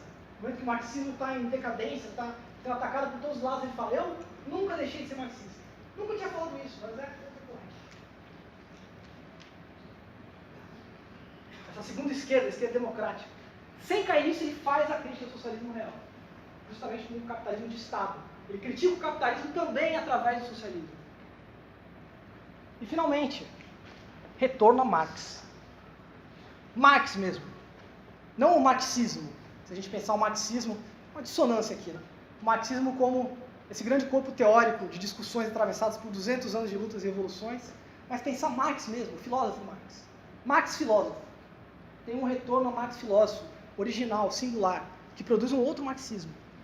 Um esquizomarxismo, poderíamos chamar. Que vai amalgamar com a psicanálise. Porque os dois grandes rivais, a gente pode chamar assim, do anti-ético, de um lado é o marxismo, do outro é a psicanálise. Só que nos dois casos a crítica é interna, é imanente. É por dentro do marxismo e é por dentro da psicanálise. É extremamente leal, sem ser fiel, mas é extremamente leal ao corpo do marxismo e ao corpo da psicanálise. E é por dentro que vai irromper com uma análise imanente a esquizoanálise. Da mesma maneira que a crítica do capitalismo de Marx e a crítica do inconsciente de Freud fazem romper de dentro o comunismo, no caso de Marx, a sublimação, no caso de Freud. Esse mesmo movimento que de dentro do capitalismo emerge a esquizofrenia, de dentro do marxismo, que é a crítica do capitalismo, de dentro da psicanálise, que é a crítica do inconsciente, emerge a esquizoanálise. Como eu falei, a psicanálise a gente já falou alguma coisa. Não é um livro que vai desmascarar o Édipo, esse anti-Édipo aqui. Isso aqui é como o anticristo. Como o anticristo. O que é o anticristo? O anticristo não é para negar Cristo. O anticristo é para afirmar Cristo duas vezes. É para dizer que Cristo está sendo negado nas instituições e reproduzem a sua morte. A morte de Deus é reproduzida constantemente pelas instituições modernas. Esse é o anticristo de Nietzsche. Para afirmar Cristo duas vezes. Não é para combater a morte de Deus, dizendo que Deus está vivo, ou nem para reafirmar a morte de Deus. Mas para dizer que a morte de Deus já é uma produção do niilismo, já é uma produção que destrói qualquer possibilidade de uma ação, qualquer possibilidade de um desejo. Por isso que o livro do Anticristo, apesar de ter um anti no nome, ele é profundamente afirmativo, o livro do Nietzsche. Muito afirmativo. O sentido da vida, afirmação. Combate ao niilismo passivo. Da mesma forma, talvez seja uma homenagem, uma homagem aqui. O anti-édipo é para afirmar duas vezes o inconsciente, afirmar duas vezes o desejo. É pelo desejo que virá a evolução. Não é contra ele, não é atacando o desejo. O problema não é o desejante, o problema é como o desejante é feito funcionar nas máquinas capitalistas. Então o anti-édipo reconhece que existe Édipo, mas vai dizer que não basta negar Édipo, desmascarar Édipo, denunciar Édipo. É preciso construir afirmativamente um outro inconsciente, um outro desejo. Esse é o livro. Por isso que é anti, mas ao mesmo tempo é afirmativo. Tem um gesto de afirmação, de fato, dentro do livro. No mesmo sentido do anticristo. Enfrenta a psicanálise estrutural lacaniana. O Deleuze flertava em alguns textos antes do anti-édipo, mas vem o Guattari com tudo e atropela. A gente vai discutir isso. Lacan, do ponto de vista deles, não vou entrar no lacanismo, e por favor, certamente aqui conhecem não só mais do que eu, tem gente que conhece não só mais do que eu, do que o Deleuze, e Guattari como do Lacan, certamente. Por favor, coloquem, contraponham-se ao anti-édipo. E a produção desejante, que é o encontro, de fato, entre o Marx e a psicanálise. Na discussão da produção, que no meu platô está mitigada. Por isso que muita gente que gosta de pegar o Deleuze e Guattari mais pelo relacional, pelo afetivo, mais um Deleuze mais espinosado, por assim dizer, embora seja muito espinosista, mas espinosado demais, talvez, alguns, Manuel Delanda, para citar um, eles não gostam desse conceito de produção. No platô isso não aparece muito. Mas está lá também, mas não aparece muito. Antiético, produção. Produção desejante. Corpo sem órgãos, ele é a dobradiça entre a produção social e a produção desejante. Outro conceito fundamental para refundar a psicanálise e o marxismo como esquizoanálise. O corpo sem órgãos. Vamos discutir muito o corpo sem órgãos.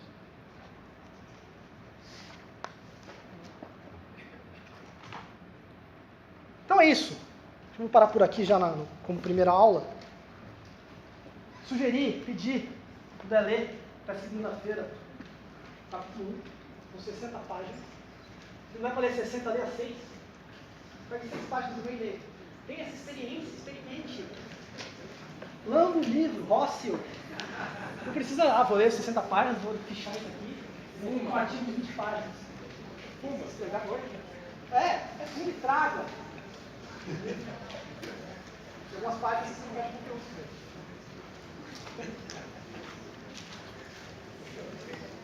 Nós vamos passar por todo o antiédipo, de ponta a ponta. Um percurso, obviamente, bastante cubista, recortado e recomposto. Então, vou abrir para o debate, para intervenções, para questões. Nós temos 33 minutos, não, 25 minutos. E nos reencontramos aqui de novo às 18 horas na segunda-feira. Quem quiser ganhar um certificado tem que assinar a lista de chamada.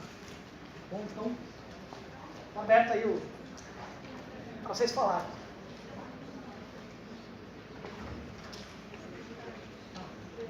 Quando você estava falando sobre a crítica do marxismo mais sistemático, contra toda essa molecularização toda, que pode ser facilmente capturado por qualquer discurso à esquerda, direita, de cima e baixo, né? Eu me lembrei talvez, é isso que eu quero te perguntar, talvez uma resposta do Guattari a isso, no texto Somos Todos Grupeiros, né? Sim, sim. Sim. Quer falar mais sobre esse texto? Fala mais sobre esse texto. Não, esse texto é muito interessante, porque é a clínica da organização. Eu só estou, quer dizer, a pergunta eu fiz para saber se eu estava pensando. Não, é isso não. Eu pelo menos concordo com você. Tem um texto que Somos Todos Grupelhos, é justamente toda essa temática da clínica das organizações, onde ele afirma isso também. Somos grupelhos mesmo. Não podemos ficar simplesmente numa crítica reativa também às igrejinhas, os sectários, os identitários, ficar simplesmente rotulando tudo, acabou o movimento, tudo se estatizou. Acho que esse texto, também recomendo muito, o Guattari. Quer falar mais alguma coisa? Não. Somos todos grupelhos. Tem outra tradução também nesse texto. Quando você fala da questão da China, do Xiaoping, né? Sim. Ele começa a adotar medidas e tal, de certa forma, durante um tempo, você vê isso mais ou menos como uma brecha ou não? Uma brecha contra a questão do capitalismo, de uma outra forma, um meio, talvez, não ideal, mas talvez necessário, falta de opções. Como é que você encara? Quer falar mais uma coisa sobre China? Já pega aqui, pode. China, alguma coisa, Revolução Cultural, Mao Tse Tung. Ele coloca daquela forma, não importa a cor dos gatos, né? Ele que caça os ratos. Que ratos ele quer caçar? Assim, a posição que eu tomo é que as reformas do Deng Xiaoping, principalmente em 78, estão associadas a duas coisas. Primeiro, a restauração da Revolução Cultural, a pacificação do país e preparar essa trajetória do capitalismo de características chinesas, como queira chamar esse capitalismo, onde você tem um sistema dual entre o socialismo do partido, os mercados controlados e sucessivamente vão se libertando. E é o que o Leonardo, o Zé, ele falou do Deng Xiaoping. Ele tem uma expressão, os chineses sempre têm essas expressões maravilhosas, né? Ele fala assim, olha, chega às discussões ideológicas, chega a ser todo esse debate saturado, esquerda, direita, comunismo, capitalismo. O Mao Tse Tung é legal, mas eu sou 70% só Mao Tse Tung, ele fala assim. E não importa a cor do gato, se o gato é branco ou se o gato é preto. O importante é que o gato pegue o rato. Ou seja, o que importa é que funcione, que a gente consiga, né, se libertar de todas as nossas amarras e desenvolver o país. E eu vou te dizer, a Praça de Tiananmen, em 1989, que é uma ressurgência cultural, começou na cultura, uma febre cultural. Estou falando da Praça da Paz Celestial, teve um massacre, morreram 3 a 5 mil estudantes, em 1989. E não foi só na Praça de Tiananmen, foram em 400 cidades, né? Não se fala muito disso. Né? A esquerda não comemora a Praça de Tiananmen, que foi a primeira acampada, muito antes de ocupar, foi a Praça de Tiananmen. É uma resposta a que não era suficiente para essa geração que viveu a Revolução Cultural, com todas as suas contradições, mas ao mesmo tempo com um horizonte de expectativas lá em cima. Né?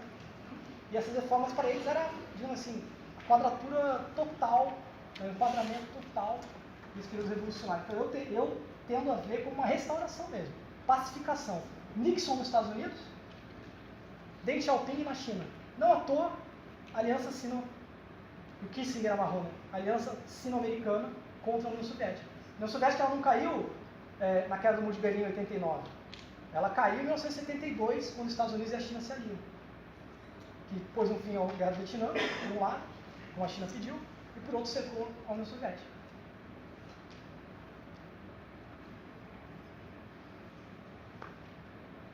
Quando você falou da questão do Foucault, do Guattari, que eles não estavam se opondo a uma tentativa de um retorno, né? Não, você falou de estar esse pódio. hoje tem a questão do empresário de si. Ficou falando na assinatura política e a esquerda, inclusive Freixo e tal, tem toda essa questão. Cara, isso tá um debate escandalíssimo. Não, mas Vamos ferrar. hoje Já na tem primeira isso. aula, filho. Tem até, saiu até Não vai um perto de artigo. debate, não. Vai, fala aí. Não saiu um artigo do Nexo falando que. Eu vi esse artigo. Eu não sei se está certo, tá, mas toca mais ou menos nisso, que estaria se formando uma sociedade de empresários, tá, empreendedores, mas claro, isso vai no nível não só econômico, de subjetividade e tal. Você acha que como pensar isso sem pensar um retorno ao bem-estar social e pensar isso de maneira afirmativa, tentando ultrapassar isso, assim, a gente tem que ler os economistas imobiliários, Ele quer falar mais uma coisa sobre isso? Ele está falando o seguinte, pelo que eu entendi. Está citando o Nascimento da Biopolítica, que é o curso do Foucault de 78 e 79, muito famoso, muito polêmico até hoje, vídeo assim, opiniões, onde o Foucault analisa os neoliberais, onde ele vai explicar o neoliberalismo não como uma ideologia que vem de cima e convence as pessoas, não, como uma governamentalidade, como algo molecular que transforma a nossa própria visão de nós próprios, como a gente produz, como a gente vive, que é o empreendedor de si. Tudo passa a ser empresa. Sua família é uma empresa, você é uma empresa, seu Lattes é uma empresa que você está tentando conseguir uma coisa, você está sempre empresarializando, a sua network também tem um fundo empresarial, né? Não é a multiplicação das empresas, é a empresarialização do mundo. Tudo, a gente vira empreendedor o tempo todo, a gente está trabalhando o tempo todo para nos capitalizarmos, como empreendedores de si. Essa seria a matriz neoliberal.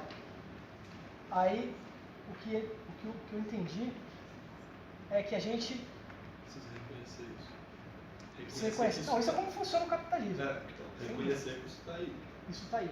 Como responder a isso? Essa é a pergunta. Pois é, não sei. Como responder a isso? É assim. Seria legal se chegasse aqui, gente, é isso, galera, vamos. Não vai. A própria filosofia não vai dar essa resposta. Ela vai te colocar o problema, vai te mapear, vai te cartografar, mas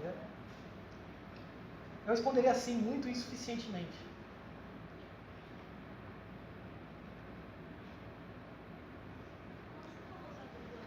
Pode um pouquinho mais alto, se não for incômodo.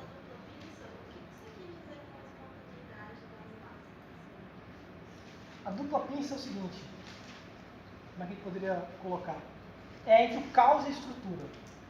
Digamos assim, está o caos, está a desordem. Nós temos que organizar a massa. Está todo mundo no caldo amorfo. Temos que organizá-la, temos que dotá-la de consciência. Temos que liderar essa massa para a forma política, para a forma da luta. Esse seria um ponto de vista, de um lado da pinça. Do outro seria o seguinte, está tudo muito organizado, muito estruturado, está tudo rígido, estamos codificados, burocraticamente, hierarquicamente. Temos que desorganizar isso. Temos que impactar o quartel-general, temos que destruir essas estruturas. E o que fica? Como é que está esse dilema infernal? A psicanálise, para o Deleuze e Guattari, nos coloca nesse mesmo dilema. Ou você está completamente na polimorfia perversa, neurotizado, ou você consegue resolver o seu complexo de Édipo, administrar o seu complexo de Édipo, e tem acesso ao simbólico, tem acesso ao social. Ou seja, ou você está codificado, ou você está descodificado. Existe alguma coisa entre? Existe alguma possibilidade de trabalhar, não do ponto de vista desses dois polos, que te prendem, te jogam para o outro. E aí é que o Guattari vai entrar com o conceito de máquina. É do Guattari. Nem o estruturado, nem o desestruturado, nem o caos, nem a ordem. A máquina, é a resposta do Guattari, é o conceito de máquina. De onde vai sair máquina desejante, inconsciente maquínico. Sair da estrutura, do estruturalismo e cair no maquinismo, na máquina. Pensar o desejo inconsciente a partir disso. Esse é o antiético. Agora, quando fala espontaneísmo, está justamente diagnosticando um impasse, que é pensar um ou outro. Ou estruturado, que é, digamos assim, a organização molar, ou desestruturação total, a desterritorialização total, o espontâneo. Eles vão dizer que tanto o espontâneo é organizado, quanto a organização tem um grau de espontaneidade. E o capitalismo tem uma compulsão estrutural, inclusive, a gerar essa espontaneidade. E que a resposta, portanto, é a virada Maquinha, do Guataí. A gente vai trabalhar mais isso. Quem vai? Sai, se organiza aí. Você podia abordar de novo a questão que você falou da diferença do antiétnico para os manipuladores? Eu achei interessante as coisas que você colocou de na forma de escrita. Eu não sei se eu captei tudo isso. Eu diria o seguinte, qual é o seu nome? Eu diria o seguinte, mas aí é muito pessoal mesmo, né? Aí é leitura, cada um lê os livros, é impossível não ser muito pessoal.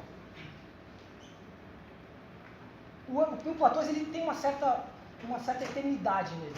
Tem uma certa, digamos assim, uma obra acabada. Ele é como a biblioteca do Borges. Você caminha com milhares de referências, mas você caminha, você se orienta de alguma forma entre os Platões. Ele tem um ar muito spinozano. O Spinoza é o serviço militar da filosofia, né? Você vai de proposição em proposição e constrói uma ética. O Platões é mais espinosado. O antiédipo é fervilhante, é exuberante, esse estamos vencendo, essa coisa, essa onda gigante, a gente não sabe muito bem, mas a gente sabe que não é possível, que toda essa energia não vai levar para uma coisa boa. Temos que seguir, olha para o que está acontecendo, loucura, sabe? Junho de 2013, essa loucura que está acontecendo, é uma coisa mais antiédica. Mas é uma coisa muito pessoal minha. Político pessoal minha. Teve mais, desculpa, teve gente lá. Eu ia falar exatamente sobre isso que você falou agora no final, sobre a jornada de junho. Porque na verdade quando Uma você entrada melhor, eu acho. quando você começou falando que fazendo essa contextualização aqui em 68, acho que a experiência mais próxima que a gente tem aqui no Brasil contemporâneo seria isso, né? Quer dizer, existe um movimento mundial muito forte, e foi até surpresa para mim quando você falou dessa questão de ocupação, porque muito se fala de ocupação atualmente como se fosse uma novidade, né? Seria a contraproposta à greve, o esvaziamento, né? Ocupa tudo, ocupa a rua, ocupa a cidade, né? Se fala muito, por exemplo, de São Paulo. São Paulo é um lugar onde as pessoas fugiam, ocupa então, aquele espaço, ocupa as escolas. Esse dado, para mim, relativamente seria novo, né? Que, na verdade, é uma coisa antiga que a gente está fazendo e está atualizando. Imagina o quilombismo no Brasil. Eu queria então que você fizesse um paralelo sobre esse movimento de 68, o que existe de semelhante, né? O que existe. Sim. Não, então você está falando. Eu diria o seguinte, também novamente, aqui nós estamos num terreno extremamente controverso e espinhoso. Que essas discussões, infelizmente, essas discussões estão ganhando o mesmo lado de restauração à esquerda e à direita que ganharam depois de 68. Embora seja bem diferente em vários aspectos, porém, a restauração, a pacificação está muito parecida, tanto à esquerda quanto à direita, muito parecida. Mas eu diria que, o aspecto globalizado, uma ocupação mais intensa, porque entra a questão das redes também, do contágio digital, você atravessa grandes distâncias de forma imprevisível, então você tem uma ocupa em Israel, depois tem na norte da África, aí vai para a China, Hong Kong, aí vem para o Brasil, aí Chile, tem talvez uma intensificação em virtude da própria conectividade, do próprio tecido conjuntivo da metrópole hoje, que muda isso bastante. Mas tem diferenças grandes, né? Por exemplo, a questão do marxismo na década de 60 era fortíssima, existia a União Soviética, você tinha a globalização funcionava diferente, existia muito mais sentido nas teorias da dependência, do desenvolvimento desigual, da discussão do imperialismo do que hoje funciona diferente, o capitalismo. Eu diria que dá para esse debate, mas a gente precisaria atualizar a análise do capitalismo, e isso significa pensar o desejo, e pensar os agenciamentos e a maquinaria do desejo hoje. Então, é um trabalho cartográfico, que tem muita gente fazendo de forma fragmentária, claro, para a gente chegar no antiédipo em 2000 outro nome talvez, não sei, em 2016. Mas eu aproximaria talvez vários outros períodos também, vários outros períodos de lutas, anos 20. Eu poderia pensar não só 68, essa desocupação, vários outros, a Comuna de Paris, 1848, o Levante Proletário de 1848, as revoltas do Thomas Muntzer, lá dos comunistas protestantes. Mas eu diria que todos eles são eventos, no sentido forte de evento, vou colocar assim. Tanto o junho de 2013, quanto o maio de 68. dentro desse ciclo de lutas das revoluções árabes, do 15M, do Occupy, da Revolução dos Guarda-Chuvas em Hong Kong, dos mais de 60 países da África que entraram também em ebulição. Eu diria que estão inscritos no mesmo ciclo de lutas como um evento que se atualiza diferente, da mesma maneira que em 68 aconteceu. Isso eu diria que sim. Mais alguém? Tinha mais gente lá atrás, desculpa. Tem mais gente atrás, depois tem desse lado aqui. Lá no fundão, lá, galera do fundão. Não levantou a mão aí, não? A minha pergunta tem a ver com essa questão das revoluções políticas, consideramento do contexto, ou posso perguntar depois? Isso aí, a galera que sabe. Pode perguntar, eu falo. Você também, outra palavra que você utilizou, que pareceu que a gente está nos dias de hoje, além de ocupação, foi a coletiva, a palavra coletiva, né? Coletivo. Que é uma coisa super atual e que você colocou como fosse uma coisa já utilizada nesse século. Mas eu ia falar, a pergunta é sobre subjetividade. Você, em nenhum momento, você trouxe a palavra subjetividade. Subjetividade. Tem intenção sua em não trazer subjetividade agora ou não? Subjetividade. Você trouxe isso no dicionário, mas você não trouxe isso. Não, a gente vai trabalhar a produção da subjetividade, mais importante da produção, para sair dessa dicotomia sujeito-objeto. Porque hoje também tem bastante debate que vem de Hegel, na verdade, e dos jovens hegelianos, o Feuerbach principalmente, que vão colocar que o bom é o sujeito, o objeto é ruim. O problema do mundo é a objetificação. A gente tem que subjetivar o mundo. Tem que trabalhar todos sendo sujeitos.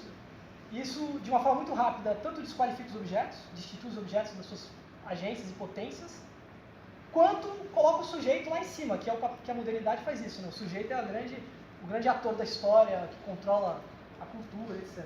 Subjetividade vai deslocar, não vai destruir esse debate, não vai deslocar esse debate. Vai dizer que contra a subjetividade e outra subjetividade, mas que não está nessa dicotomia.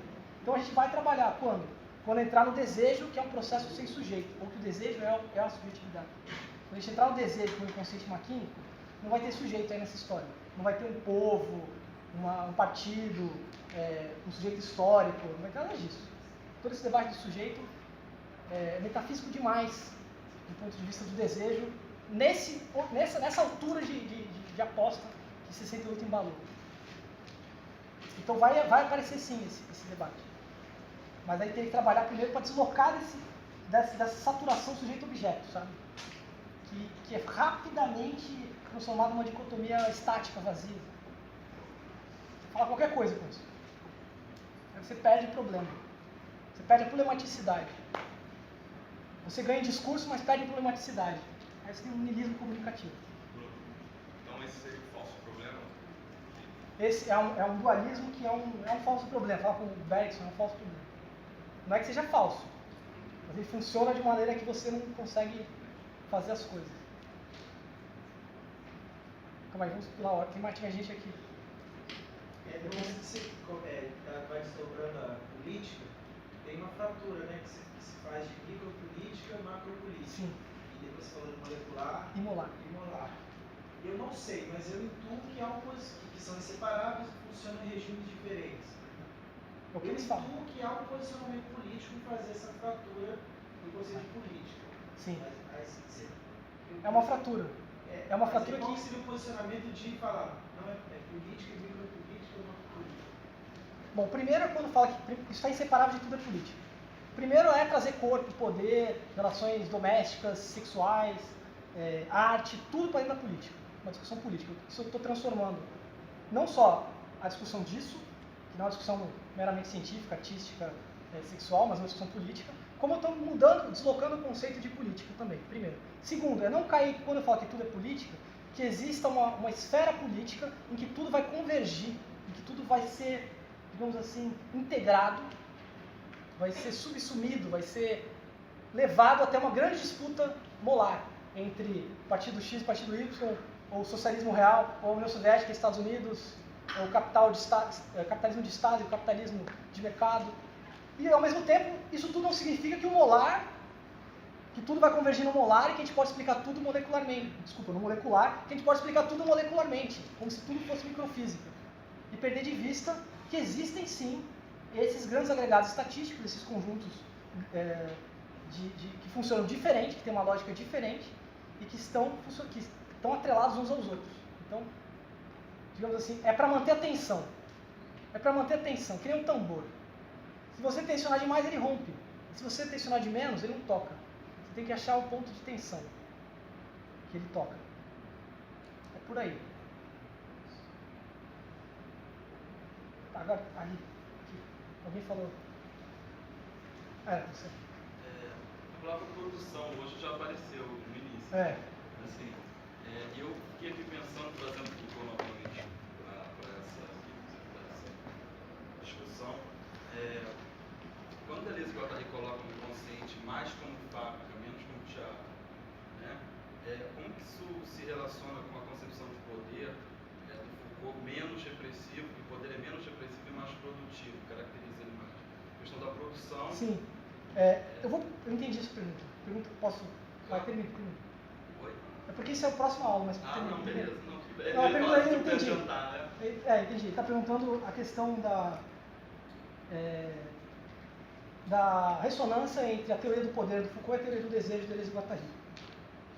E a gente vai trabalhar muito isso quando fala do inconsciente fábrica, que é uma resposta à psicanálise estrutural. E vai dando horário, já começa a ficar... Uma concepção do poder. Assim, é uma teoria positiva do poder. Isso. Não é uma teoria negativa, que o poder ele é o grande inimigo, ou o desejo é o grande inimigo. A gente tem que controlar o poder e controlar o desejo. Não existe um poder com maiúsculo e um desejo com maiúsculo. É uma teoria positiva. O poder suscita, o poder produz, o poder ele organiza. Eu tenho que ter um contrapoder que é poder também. Não existe uma diferença de natureza. Da mesma forma o desejo. Essa talvez seja a ressonância. A teoria positiva do poder, do Foucault, e a teoria positiva do desejo, de Deleuze e Guattari. O conceito de Deleuze em Foucault é mais complicado. Já faria uma crítica. Mas poder e desejo, de fato, tem muita ressonância entre os dois. Não há esse fora, então, nem do desejo, nem do poder. Não existe um fora do desejo, mas existe o fora do desejo. A gente vai trabalhar isso. Só para você sabe que tem um texto que fala sobre isso, né? Desejo e prazer. Ele fala exatamente sobre isso. Pequeno espaço. A gente vai ter que encerrar, gente, pelo técnico institucional. Quem que ficou sem pergunta? Sem resposta? Vamos guardar então, ou trazer ou na página do evento, ou por e-mail, ou traz na próxima aula. Infelizmente a gente tem que fazer esse término arbitrário, molar. Segunda-feira, gente, dia 7. Mudou, segunda-feira.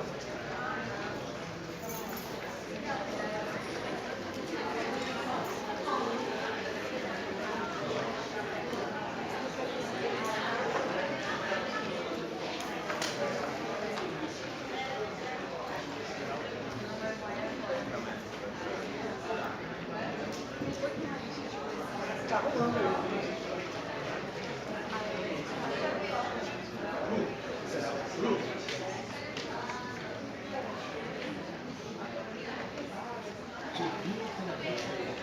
Oi?